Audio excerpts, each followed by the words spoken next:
விழுப்புரத்தில் நடைபெற்று வரும் மார்க்சிஸ்ட் கம்யூனிஸ்ட் கட்சியின் மாநில மாநாட்டில் இந்திய கம்யூனிஸ்ட் மாநில செயலாளர் முத்தரசன் பேசியதை பார்க்கலாம். கம்யூனிஸ்ட் இயக்கம் நூற்றாண்டை கண்டிருக்கிறது. இந்த 100 ஆண்டு காலத்தில் இந்த நாட்டிற்காக அளப்பரிய தியாகங்களை செய்திருக்கிறோம் என்பதை எவராலும் மறுக்க முடியாது. அது நாட்டின் விடுதலை போராட்டமாக இருக்கலாம், விடுதலைக்கு பிந்திய காலங்களாக இருக்கலாம். அனைத்து நிலைகளிலேயும் நம்முடைய பங்களிப்பு என்பது மகத்தான பங்களிப்பு. நாட்டினுடைய விடுதலை போராட்ட உண்மையான வரலாற்றை எழுதுவார்களேயானால் கம்யூனிஸ்ட் இயக்கத்தை நிராகரித்துவிட்டு ஒரு வரலாறு என்பது நிச்சயமாக எழுத முடியாது. அப்படிப்பட்ட மகத்தான பங்களிப்பை செய்திருக்கிறோம்.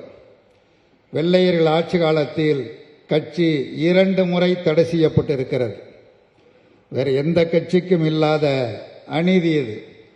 விடுதலை பெற்ற பிறகும் ஒரு முறை தடை செய்யப்பட்டிருக்கிறது. மொத்தத்தில் இந்த 100 ஆண்டு காலத்தில் 3 முறை ஆட்சியாளருடைய கடுமையான அடக்குமுறைக்கு உள்ளான கட்சி. சில மாதங்கள் சிறையில் இருந்தவர்களுக்கு பெரிய விழாக்கள் எடுக்கப்படுகிறது. மக்கள் மத்தியில் அவர்கள் நினைவுபடுத்தப்படுகிறார்கள். இங்கே தூக்கு தண்டனைக்கு சென்றவர்கள் உண்டு, துப்பாக்கிச் சூட்டிற்கு ஆளானவர்கள் உண்டு, விஷம் கொடுத்து கொல்லப்பட்டவர்கள் உண்டு, ஆயுள் தண்டனை பெற்றவர்கள் உண்டு, இப்படி ஆயிரக்கணக்கானவர்கள் உண்டு. அவர்களுக்கெல்லாம் நாம் பாட்டெழுத வேண்டும்.